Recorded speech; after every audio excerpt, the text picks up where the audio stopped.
देखिए, घर उजड़ने में बिल्कुल देर नहीं लगती।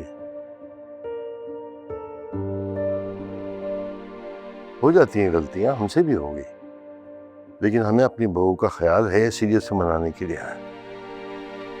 जी, बहुत ख्याल है। इसीलिए ये भतीजी की खातिर बहू की पार्टी छोड़कर चली गई। वैसे आपका जाना इतना जरूरी तो नहीं था। मेरे लिए क्या अहम है और क्या नहीं, ये आप मेरी चॉइस पर छोड़ दें।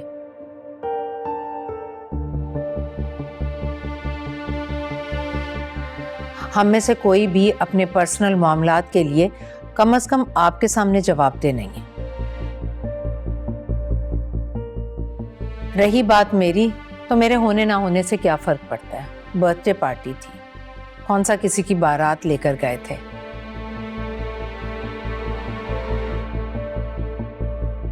मैं नहीं थी तो क्या हुआ, सब लोग तो मौजूद थे।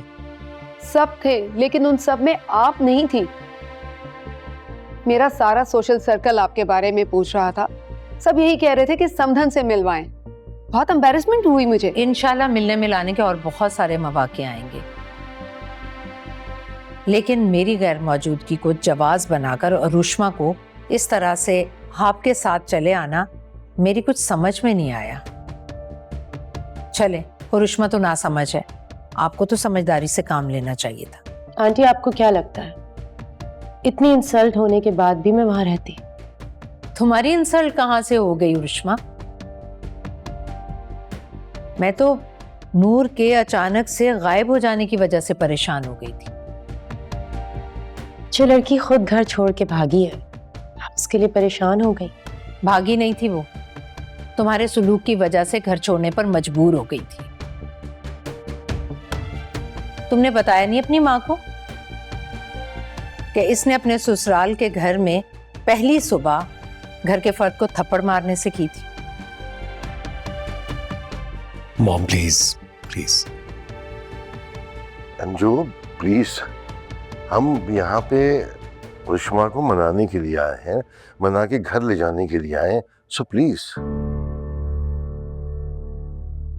देख लें अंकल, आंटी का कोई मूड नहीं है मुझे ले जाने का। वो अपनी फेवरेट भतीजी की इंसल्ट का बदला मुझे मजीद जलील करके लेना चाहती है।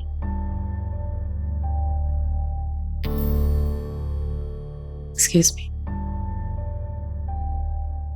रुश्मा, मैं बात करता हूँ। बहुत हर्ट हुई है मेरी बच्ची, और अब इसका फैसला भी रुश्मा ही करेगी कि उसे आपके साथ जाना चाहिए या नहीं।